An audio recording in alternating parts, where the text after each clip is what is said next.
Uh-huh. Who wants to be a Melvinaire? It's a manhood movement, constant elevation. Every day we improving. 7 p.m. on Wednesdays. I think you should tune in. It's more than a podcast. It's a family reunion. Melvinaires. My nigga Mel up in here. You know Rome, he the plug. No telling who might appear. Could be one of your favorite rappers, community activists, businessmen and women to the shooters and savages. Melvinaires. Yeah, we Melvinaires. Yeah, we Melvinaires. Yeah, we Melvinaires. Listen, you still a baby boy.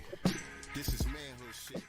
Yo, mic check, 1 2 1 2. It's the almighty Melvinaire Podcast, man. Be back in the building one time, baby. No doubt. Feel good to be back, man. Your host, none other, Rome the Plug. Live and direct from the dojo, man. Digital Impact Studios, man. We in the building, man. Shout out to the team.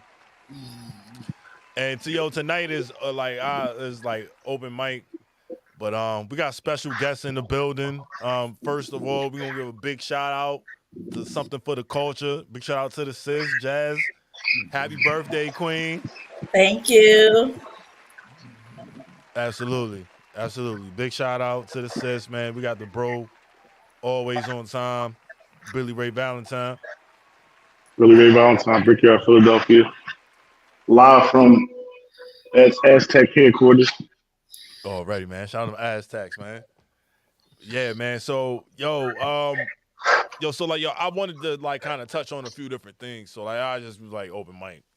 While we got Jazz, because we got Jazz for like a limited amount of time. The Diddy saga, bro. Like, I was gonna do the Take That 2 Times Part 2, but like, I wanted to touch on like a bigger, like the bigger picture. So like this year, we've always heard like snippets and tidbits of like what's been going on like in the entertainment industry over the years. Plenty of artists, they be like, oh, this nigga crazy. They label him crazy. It's kind of like the same script. Like they label him crazy. You know what I'm saying? They fall off the scene, and then, late years down the line, someone will come out and confirm a story that that crazy individual said. Or, or charges will come up confirming a situation in which that individual said something. Like Orlando Brown. Orlando Brown goes viral every time he goes in front of a camera because he says just wild stuff. But then, it really ain't that wild. You know what I'm saying? Like, you listen to what he's saying, you like, I know somebody who did a mixtape with Orlando Brown. And I ain't even trying to, that's my man, he's solid dude. You know what I'm saying? So he ain't even know no funny stuff. But, excuse me, not even on some funny stuff. But, like, if you listen to that dude talk, it don't sound like it's fabricated. You know what I'm saying? Like, when he say what he say, it sound like it's coming from a real place. You know what I'm saying? And I always try to reflect like the entertainment industry. Like, we grew up glamorizing this. You know what I'm saying? We grew up in the print era, so we had the magazines, we had the cards, you know what I'm saying, the posters. And like we was from that, man. So it was like, like you really grew with some of these artists. It was part of your childhood. You know what I mean? It was part of your life. Now, with us as parents, like, I would never encourage my kids to be in the entertainment industry, regardless of how talented they were. You know what I'm saying? Like, my son could be the illest rapper, bro. Like, I wouldn't encourage my son to be a rapper, bro. Like, I just kind of feel like that. Like, like, knowing what comes with it. Like, why would you ever sign your kid up for that? This the thing. Like, it's all about. A lot of people don't understand with the entertainment industry that a lot of these people do have choices. Like, let me say this. I'm not going to say any names, but a very close friend of mine, that's in the industry. of a major icon group. We were having just a conversation, chopping it up one day on the phone, and we got on the subject of this. I asked some questions because I wanted to know some things, and I'll never forget what he told me. He told me that you get a choice. You get two choices. You could walk through door A, you give this up, and you get this in return, or you could walk through door B and don't deal with A at all and do your own thing. Mm-hmm. And I was like, it's crazy. I said, I always heard that, but I never thought it was like a reality. He said, no, it's very much a reality. And then he went into some stories of some things that he witnessed and saw. And I'll never forget it. Like the thing is, people will deem people like Orlando Brown crazy or psychotic, or even go as far as saying that they're taking drugs, and half of the time that don't even be the situation at all. There's a lot of things that let me say this. Me and Doe had this conversation on a segment one night on TikTok, and he brought up some things that I told him in confidence ahead of time of the shit coming out. And I'm like, I said, yeah, when I was told this, it was under wraps, and then it came out. And he was like, yeah, you called that shit. It's crazy how many people will say the Orlando Browns are crazy, or the Raz Bs, because Raz B was even put in that category, and look where we are now. Yo, you know what I don't like, and like, yo, you granted, like everybody got they thing, right? So like, you gotta make your run when you can make your run. You know what I'm saying? To secure yourself. So like, I ain't judging nobody on them getting no money off their situation or whatever. Right. But to see the exploitation and to see the hurt in them dudes, you know what I'm saying? To see the hurt, like to see a Raz B and what was it, like Bad Boys or something? It was a reality show. They had Orlando Brown and Raz B in the same house. It was Bad Boys on Zeus Network. Yeah. Yo, them dudes is hurt. You could look at it. You could clearly tell something happened. You know what I'm saying? Something happened with them. Something happened to them dudes, man. And they ain't never gonna be the same. You know what I'm saying? They ain't never gonna be the same, man. So like, to see the hurt in them dudes, man, and to see the behavior that they exhibit as grown men. This is men in their 30s. You know what I'm saying? Yeah. Yo, that shit is crazy. And like, yo, I remember seeing it, and it's like, the world we live in, yo, it's easy to sit there and see somebody else pain than to sit there and be able to laugh and to scroll on. You know what I'm saying? It's easy to sit there and be like, damn, you know what I'm saying? Like, oh, you know what I mean? Like, granted, you know what I mean? Granted, yo, we all laugh at like little we laugh at stuff we shouldn't laugh at half the time, right? But now, when you find out that all this shit is really, it's not far-fetched. You know what I'm saying? I'm gonna say this. Go ahead. I can remember this was a few seasons back on my show, and I'm not sure if y'all familiar with Quindon Tarver. Quindon Tarver was an artist back in the day. What's his stage name? May he rest in peace. He that's his name, Quindon Tarver. That was his stage name. Okay. His name, he didn't go by Tarver at the time. In the 90s, he just went as Quindon. Okay, all right. Okay. He was actually, I'll give you one better. He was the little boy. Do you remember the Romeo and Juliet movie back in the day? With DiCaprio? Yes. Remember the scene of the choir singing, and there was a little black boy that started off singing? Okay.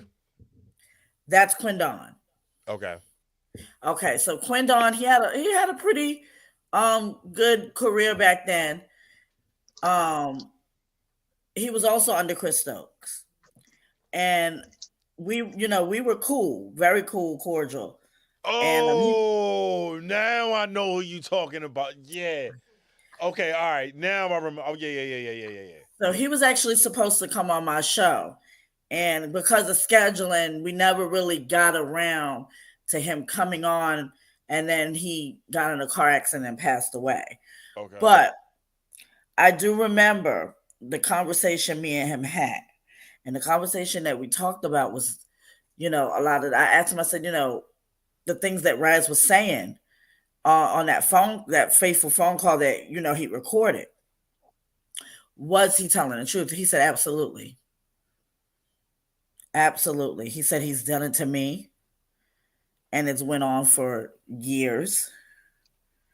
And that's actually what he was coming on to speak about. Yeah. The abuse. Wow. Fast forward, here we are now. It's all out in the open about Chris Stokes. Not only Chris Stokes, but Marcus Houston. Right. Yo, and he's Y'all think it's Go ahead, bro. she brought up Marcus Houston. Y'all don't think it's you think it's any type of I can't think of the word. Any type of like a reason because Marcus Houston was dating a real young girl. You think that his sexual trauma might have something to do with that? The Yo, trauma he experienced. I think he married her. I think he married Shorty. She He, was like well, 19. he definitely groomed her. Yeah. He chased Okay. her for a while, and then he married her when it was legal enough, for him to marry her. Because he's like in his 30s, 40s, something like that. Well, yeah, he's in his 40s. The girl is very young. I think she's like in her 20s. She was like 19. Right. She was 19 when he wed her. Yeah. But, right. So I think I'll be thinking that's that trauma that they had, that sexual trauma that they had when they was teenagers or young boys. It might be. I'm thinking that might contribute to that. He also said that he took part in it with Chris Stokes. Yeah. That's a real thing though, bro. Like I seen Raz B say, Chris Stokes put them in a room and they was like, they made us do stuff. I was like, oh man. You know what I'm saying? If you look back at that episode of Cribs, do y'all that episode where Chris Stokes and Raz B did a Cribs? It's a scene in that episode where they're going through the house and it's just him and Chris Stokes living there because they're cousins, they're related. Oh, I didn't know that. Yes, they are cousins, blood cousins. Wow. And there's a picture of the house in the house in the bedroom. They're in the bedroom, like, oh, this is my bedroom, Raz is saying. And if you look behind him, there's a picture of him and Chris Stokes, like a portrait, like a weird ass portrait of just them two, it was so weird and bizarre. Wow, yo, so that's incest too. Yeah. I had seen, and this is a page I post frequently a lot on my page. Shout out to what is it? R&B 90s joint. R&B 90s page. Yo, they did an immature dedication, right? Like a few days back. And I'm scrolling through it and I'm sitting there and I'm looking at it and I'm like, yo, we was kids looking at this, right? Mm-hmm. Not with an adult lens. You know what I'm saying? But with an adult lens, yo, that shit looks totally different now. Hold up, let me ask you this: what happened? Because I just turned 41 today, so I grew up with that whole Immature. Immature was my group. In my mind, me and Romeo dated, like we, all of that. Right. Meaning I was a super fan. I remember the original Immature group, and it was not BD, whatever his name was, BD or whatever his name was. Was it LDB? Yeah, LDB was not the original member. Yeah. It was Marcus Houston as Batman. It was Jerome as Romeo, and then there was Half Pint. Okay. Whose real name is Don Santos. Do y'all remember that he disappeared out of nowhere? And back then, there was some rumors that came out that he was sexually assaulted and his parents took him out the group. Wow. I never heard that. That's the first I ever heard that. Yeah. Because you never see him no more after that. You never they never talk about him. He doesn't do any interviews or anything of that nature. He just disappeared. Yo, that's crazy, man.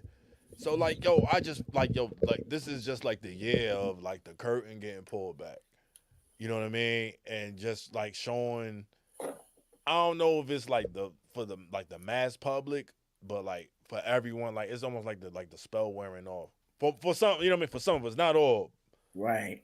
but for some of us, it's like the curtain getting pulled back, and it's like, man, this ain't like you see what this is. You know what I'm saying? Like this is what's happening.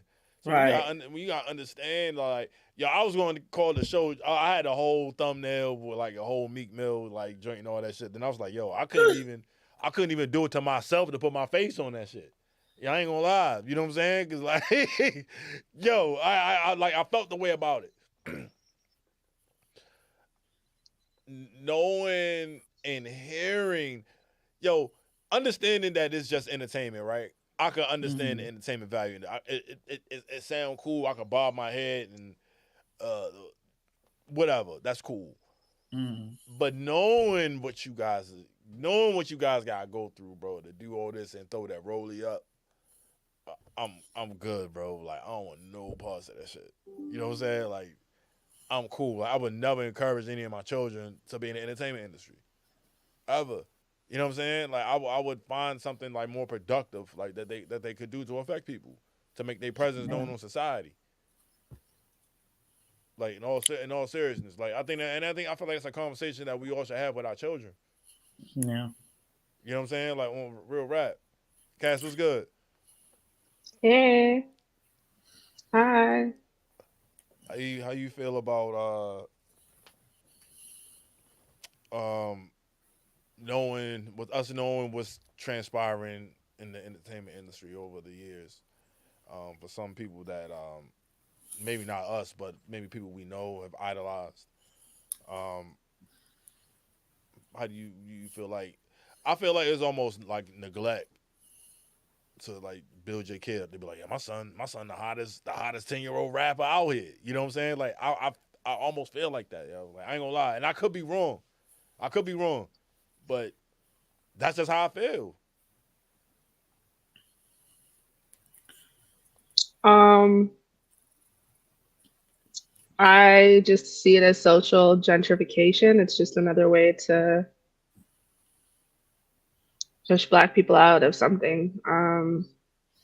I don't really know how to feel about it. I'm not gonna say I don't have feelings toward it, but like it's disappointing. I think the most disappointing thing for me is just seeing more and more Black people falling for it. I noticed in the last few years, at least anyway, it's probably longer than that, but a few years ago is when I noticed they completely eliminated children as entertainers. So now children don't have entertainers at all. They don't have any child influences in the entertainment world. That was a thing when we were growing up. Actually, most of the artists around our age, they started as child stars. So when we were growing up, we had like Bow Wow, Lil Romeo, Sammy. We had people like that. We had people our own age at that time, and they've completely eliminated that. There's no wholesomeness. There's no more innocence in entertainment. They've completely gotten rid of that. So I think that's really why we see all these young children getting on board with things more and more, because there's not really an avenue for children to be children in the entertainment industry anymore, like there was, 30 years ago. And even then, it technically wasn't as innocent then, but the style of music was what made it come across as innocent. It's never really been innocent. Like even Bobby Brown was a child star, right? And he went through hell. So Chris Cross, we know what they went through. So I mean, it was never really innocent, I guess, but we, at least at the time when we were younger, had children stars who came across as far more wholesome than what's out there now. Now you got little girls shaking their ass at daycare to Sexy Red. So we've got absolutely no child-friendly influences anymore. Yo, I think that's the most disappointing part. If it wasn't that bad, I probably wouldn't have as much a problem with it. But the fact that they've just gone full-fledged into using adults to influence children. And I mean, we see this with the whole LGBTQS2 whatever, Hold on. right? We see that with the community there. It's an S on that shit now? It's alphanumerical. It's got symbols. Yeah. So they're doing what they can to make sure they're doing everything they can at this point just to make sure that children are indoctrinated into just full degeneracy. So I'm disappointed. That's really all I feel is just disappointment, because for as long as we've known what's been going on, we still fall for it. So it's just disappointing, really. I don't have any type of like emotional response to it. It's just like a shake my head type thing. Like do better. Yo, how do we claim we want better, but we just fall into the same shit? I don't get it. I don't think it's not a falling in thing, and that's what a lot of people are getting confused. You don't fall into it. A lot of these situations, these people, okay, if somebody's trying to mess with your livelihood, they put them in certain situations where they are forced to make these decisions that they don't want to make because they are messing with either their family or their money. And I know that are you talking about when they get to a certain level of fame and then they say, hey, look, if you want to go any further, it's not always a certain level. So you're saying they're picking people who just off the bat want to get into the entertainment industry and saying this is what you got to do, right? Mm-hmm. How is that not falling into it? That's what that is to me. That's what that is. How is it not falling into it? Like, for example, I mean, who can I use, for example, without naming? I don't want to name names because that kind of puts me in a situation. Let's put it like this. For example, say you're an artist, right? You're making music. You're independent. And here now we have come across one of your songs that have caught the attention of the masses. Now we want to try to sign you. You're looking to be signed because you want the big bucks. You want the fame. You want the notoriety. You want this, and that, and the third. So here they start throwing things at you. They start putting you in situations. And then once you say, sometimes a lot of people do say no. Everybody does not say yes. Okay? I don't want anybody to get that misconstrued that, people are just saying yes off the bat because what they can get with it. A lot of people do say no for a while and they chase you and they start coming after you. I have heard the stories of the people coming after their family members and loved ones and things of that nature. We don't doubt any of that happens. We're aware that stuff like that happens, but this is the problem. We're aware that stuff like that happens and we keep wanting to get into it. So this is what I mean by falling into it. We know that this stuff goes on. This stuff has been going on for decades, but we're aware of this and we still want to be a part of it. That's what I mean by falling into it. I don't mean falling into it by them not having a choice or whatever. It's the idea that it's interesting to get into to begin with. I think it comes from a place of desperation too, as well. I mean, speaking for our people. I agree. For our people, yeah. I can agree with that. So I understand both points, both sides. Yeah, I think that it just is. It's clear. It's clear that we're accepting because, like Cass, like I said, these rumors have been going around a lot. I mean, over the years, and finally, we finally starting to believe it now because more and more people are coming out and more celebrities are coming out, speaking about it. Right. Personally, we didn't have social media back then either. Yeah, social media too. Yeah, that's a great point. And with the social media, it's exposing everything. You're starting to see these celebrities in their natural state. Yeah. When somebody pops up a camera and they're catching them off guard, and they really showing who they are. And that's an example with Meek Mills. My son, he's a rapper. He's influenced by Meek Mills. He's 20. He's early 20s. And after hearing about all this stuff, I was saying it beforehand. I always told him that you gotta have something to fall back on. You can't just depend on music and rapping and stuff like that. I don't even I'm so far off of rap at this point because it doesn't serve us anymore. So I had to balance between being supportive of him, what he want to do, and knowing me having my personal feelings about it, and knowing how that type of music is not serving us as a group. So I personally don't think I would rather my son did a job. To tell you the truth, rather than join that industry. Yo, real rap, yo. Like, yo, I would not tell my son to to aspire to be a rapper. Ever. You know what I'm saying? Like, yo, it ain't. Yo, if we knew what we knew 15 years ago, bro, you know what I'm saying? 20 years ago, when we fell in love with the culture. Right. You know what I'm saying? Like, yo, we wouldn't feel the way that we wouldn't feel the way that we feel about it now. Right. They don't even base it off of talent anymore. It's you're buying yourself into it now. It's all about business. There's no talent anymore. Yo, when I used to like you hear like the Sexy Reds and all that, and I'm like, man, they ain't trying to push Shorty on the masses like that. Yes, they are. Yes, they are. Yes, they are. You know what I'm saying? And like, it's so blatant, and like, yo, this is what they think of you. This is what. It's not even that. It's not even. This is what they think of you. This is what they know is going to get attention, and this is what they know is going to influence people to regress. It's not about what they think of us. Remember, there has been degrees of sophistication in Black communities over hundreds of years. The plan was to regress Black communities. Yeah. It's not about what they think of Black people. It's what they know. It's about how they know they can get into Black people's heads and regress them. That's all this is about. Regress the women, buck break the boys. That's just what it's been. Yo, can she get a horn, bro? Get her a horn for that. Yeah. Give her a horn for that, bro. Please. Yeah, man. It's disheartening. It's disheartening. Like, I just hear and see things different now, man. So it's like, yo, when I hear certain, I have children and I've helped raise other people's children. You know what I'm saying? So like, I got experience with kids. So it's like, yo, like understanding the effects and the influence of music.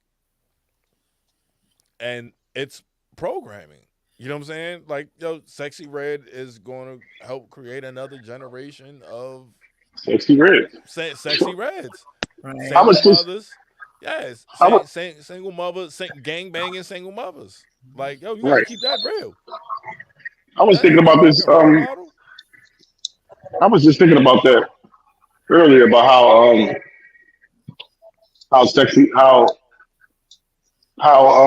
damn, lost my damn train of thought. My bad, y'all. But nah, it's all good. It's about to come back. Nah, but it's just like, yo, like to have someone like that, like, yo, to have like a woman, like, granted, yo, if you want to be in a gang and all that, that's your business, right? But like when you out there promoting it and like you got a gang banging, a chick who gang bang, promote promiscuity, unprotected sex. Sexy Red's not the worst. Right. Sexy Red's not the worst. She's really not the worst. Glorilla's worse than Sexy Red. Lotto's worse than Sexy Red. Meg Thee Stallion's worse than Sexy Red. These are all people who somehow fly under the radar, and that's because Sexy Red went viral. But at least Sexy Red we watched her carry a child to term. All those other, I want to call them B words, but anyway, all those other females have been promoting abortion their entire careers. Yeah. So I mean, from my perspective, yeah, Sexy Red is extremely ratchet, but she's not the worst of them from my perspective. I think she's the most relatable. I hear people say that they relate to her the most out of all of them. She's like a runaway girl. They don't watch the people that they grow up with in the hood make it to where Sexy Red is. They just stay in the hood. A group of women get up and move in unison when Sexy Red, I'm looking for the hoes came on. Like, yo, no lie. This is where we are at, though. Yeah, this is where we are at. No, this is what I'm saying. Like, they got up, was like, oh shit, this is my shit. Like, got up and was like on it. I'm looking for the hoe. Like, yo, nigga, yeah, and it was on I that don't think shit. I've heard that song, but Me neither. I believe Yo, it. yo, see, yeah, yeah, bro. They was on that shit. But yo, but like I'm just saying, but like you gotta think like your kids is hearing that. Like granted, we all heard songs as kids Not that my kid. we wasn't supposed to Right. hear. That's I was just about none of my listen. I got 3 kids. Not my kid. I got a grown 23-year-old. I have a 9-year-old soon to be 10, and I have a 3-month-old. My kids are not listening to fucking Sexy Red. And as my adult daughter, she's an adult. She can do whatever she wants to because Right. she's an adult. But when she was a adolescent and no, Absolutely not. that starts at home, and that's the thing. When you police your children and stay in your children's lives and what they're doing and constantly be on them, you don't run the risk of having another Sexy Red out there. You don't run the risk of And having being a single another. mother is not an excuse. I don't want to hear this shit about, Exactly. oh, single mom. That's not an excuse to be a terrible parent. It's just not. I don't Exactly. care Hell no. what anybody Hell no. says. There's way too many Exactly. resources. There's way too many avenues for women and whomever. That's just not an excuse to raise a degenerate. It's not. Nah, no question. I Right. totally agree with that. Totally agree with I that. agree. We agree on that. All right, man. So I think we all. What's time we got like 5 minutes. We close out. Yeah, I think we Oh, all. I was late. Nah, it's all good. It's all good. I think we all agree. I think we all had different points, but like it all kind of comes together. Yo, the entertainment industry has been. That's like you look at. If you ask kids now, you ask them who they looking up to, they're gonna tell you a rapper or a ball player. You know what I'm saying? A rapper. That's always or a been the ball. case, though. Yeah, but it used to be different. You know what I'm saying? It used to be different. Like How so? when we was kids, we was in school. Like we wasn't. You know what I mean? It wasn't like, our generation. We wasn't like we wanted to be. I wanted to be Nino Brown. Like niggas wasn't saying that. You know what I'm saying? We had like our generation, and I'm an '80s baby. Our generation, we kind of like wanted to strive for more. Like the Black History shit. Like we like it was different. Am I lying? Y'all older than me. Like y'all understand? We're from the same era. Like yeah, it was I different. went and I when I was growing up, I wasn't trying to be no little guy. I mean, because I grew up in the Little Kim era. I'm an '80s baby myself. Yeah. Even though I like Little Kim, don't get me wrong, and Foxy Brown and that, I wasn't out here trying to be them. Right. Right. wasn't Yeah, out there. but see, it's different. Right. You ask these kids now, Yeah. and it's like it's NBA YoungBoy, Sure. it's Tay-K, it's Lil Durk, it's you know what I mean, and the But list look go at on some of and the on. people that's raising these people that want to grow up to be like them. The NBA young boys are raising NBA young boys. Right. So, Right. Oh, this is what I got my thought back. I was Yeah, he thinking has about like that 7 earlier. children. right. Right. I was thinking about how got 20 kids. Go ahead, bro. I was thinking about how people can say that the music is not an influence. If the music wasn't an influence, then why is people able to why don't if the music is not the influence, then why would people why oh my god man my bad bro. Go ahead, Joe. Nah, I'm it's all sorry, good, man. bro. It's all good. I can't get my thoughts together. I got so It's much open going mic. on right there. Nah, it's Yeah, open mic, bro. It's all good. yeah. Yeah, man. But like, the kids, like, I know as a kid, music was influenced for me. So why I wouldn't think it'd be any different for kids this generation? You know what I'm saying? I just feel like it's more enhanced. It is, but the thing is, just like back in the day, and say I'm very old school with my thinking and parenting, just like my parents did me. Yeah, we had influence back then, and these kids have influence with the music now. But you have to have some type of family structure to steer you. Like, hey, Yeah, he's singing about this, but you ain't in that lifestyle and you don't know nothing about that. Absolutely. You don't live that lifestyle. And that's your duty as a parent. You know what I'm saying? You're obligated. I feel like you're obligated as a parent to have that conversation with your children when you introduce your children to hip hop or the rap or whatever you want to call that genre. You know what I mean? Like you have to have the conversation. You're obligated to have the conversation with your child to say, "Hey, this ain't real." Right. You know what I'm saying? Yeah, like you have to do that. Like for example, my son, my 9-year-old son, he what's that song? Back in Blood. He loves that song. His favorite song. He knows all the words to that song. But he not out here doing none of that stuff. He just won North Carolina state champion for math. He's the North state champion for mathematics. That's what's up. That's what we do. That's what that's horn for that. Get a horn for that. STEM is very important. We're not out here in the streets. We're not doing that. You know what, too? A lot of rappers aren't. A lot of rappers weren't for a very long time. I remember Future did an interview. He said, "I've never done perks in my life." Has a whole song about perks. 2 Chainz said he wasn't gang banging. I can't remember who else off the top of my head, but it's like that era of rappers. They weren't actually hood niggas, but they knew hood niggas. They were like hood adjacent, we'll call it. Mm-hmm. So. And I have no doubts that when they wanted to, rap and whatever, and hood fluid, that was what they had to come out with. Was like, all right, if you wanna be part of this industry, this is what you're gonna have to rap about. Now the younger guys, Lil Durk, King Von, like those guys, Tekashi 6ix9ine and whoever, DaBaby isn't even really a hood nigga either. He shot somebody at Walmart and whatever. I know Tekashi 6ix9ine isn't really a hood dude. Yeah. I know, but I'm using him as an example because that is how he came up with music, right? He used his hood status. He bought into his hood status or whatever. He paid some Bloods and whomever to say, I'm part of you guys is whatever. You know what I mean? So, I mean, it's a half and half, but either way, that's the reputation that he has. Yeah. So, it's more the newer generation. And I'm gonna say like it skipped maybe a couple of eras of music because there was like the real hood niggas like Snoop Dogg, Dr. Dre, all those guys, and then people in the 90s, and then early 2000s wasn't really. It was like Lil Wayne, Birdman, those guys. I don't really know who else because I didn't really listen to underground hip hop at that time. And then the beginning of like the 2010s, there was like no mainstream music was like real hood guys.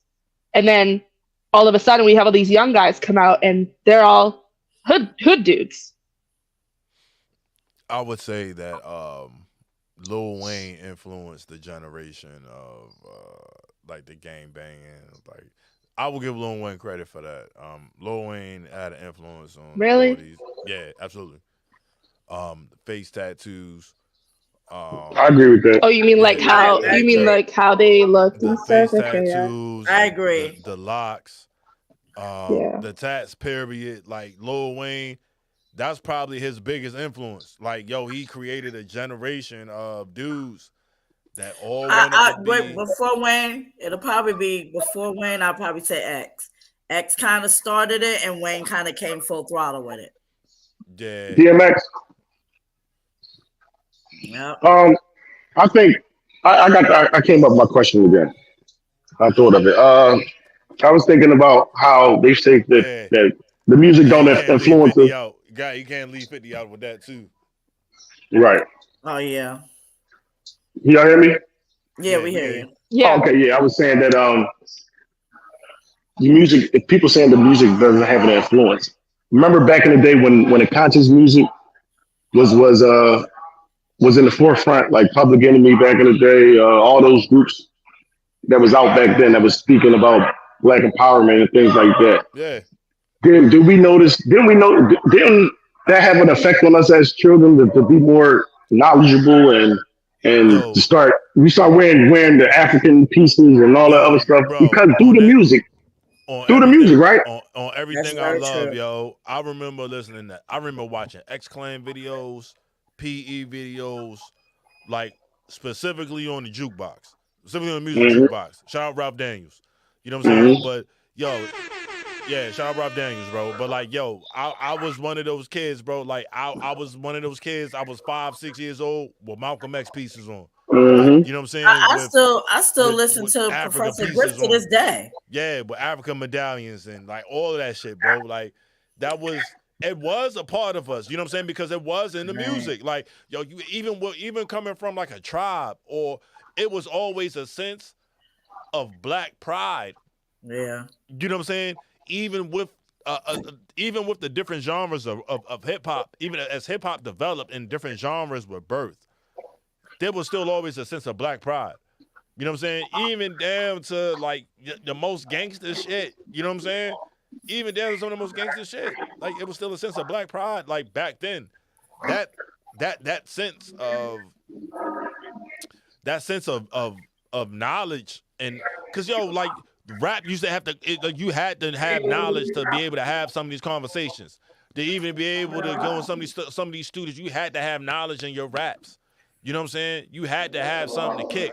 If not, it encouraged things such as team summit, stuff of that nature. We had all of that back then. Oh, and that's why our era was different, because our era we were able to sit down and have conversations. We came from that. The team summits is a prime example. That's definitely something that's missing. You know what I'm saying? For these kids, as glued to screens as our kids are now. Team Summit is definitely something that's definitely the needed. Team Summits, the different worlds, the Cosbys, all of those black influences we had back in the 80s and 90s are null and void now. Yeah. Well, I brought that up because that's just as an example of, if you can't have play both sides.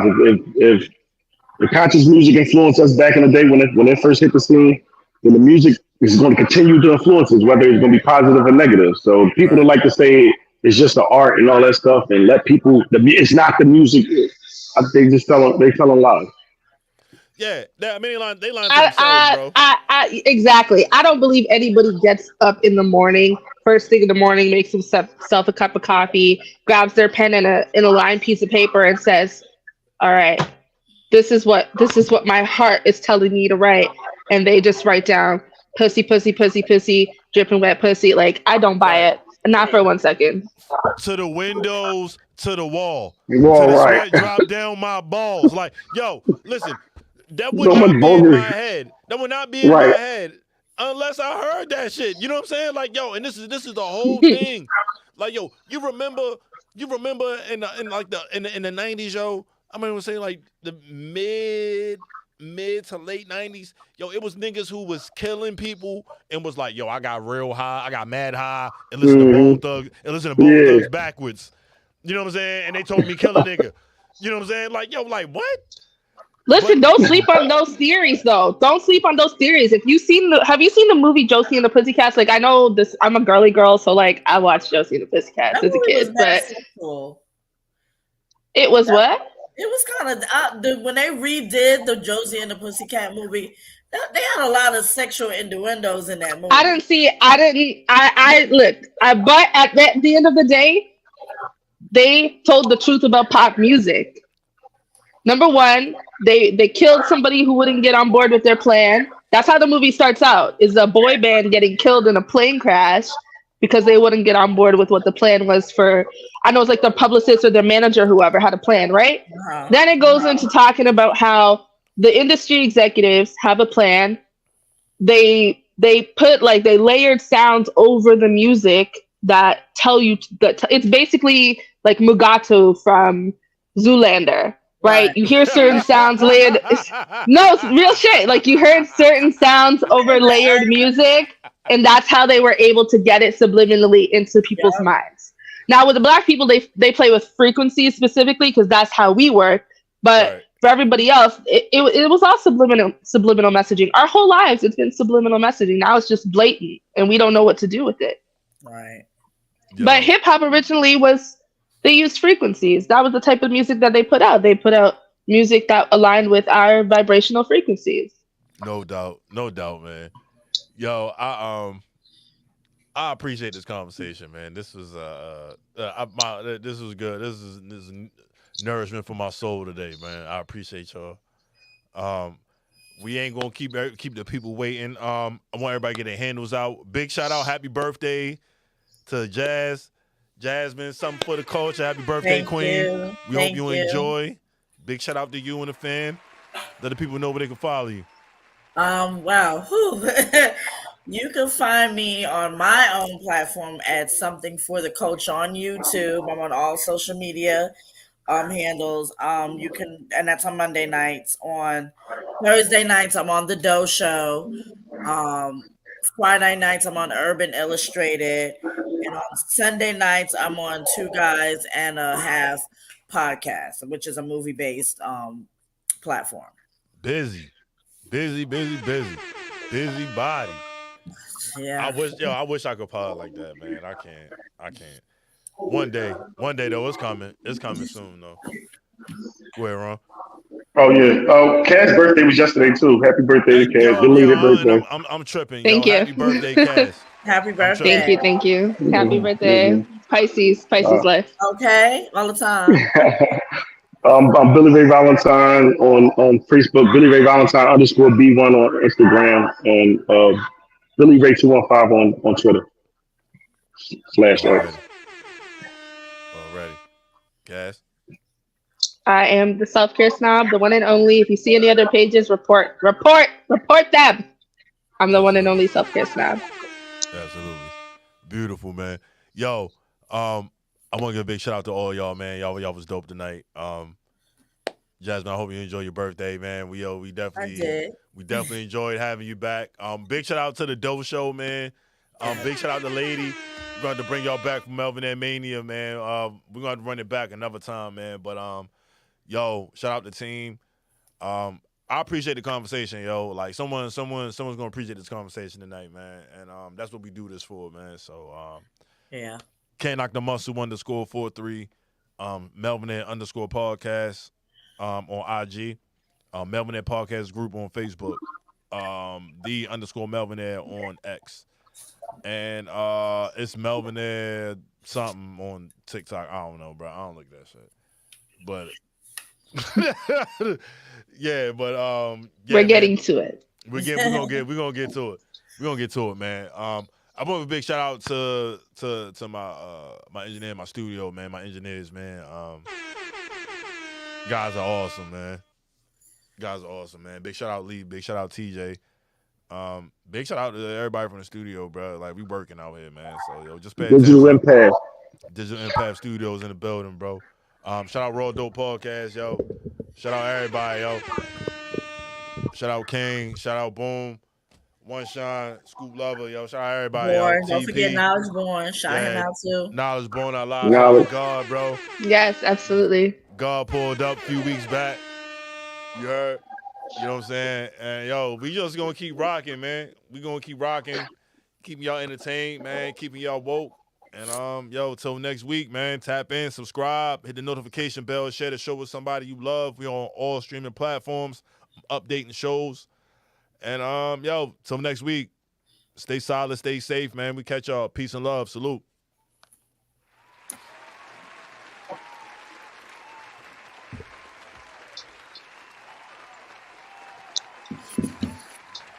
Appreciate y'all, man.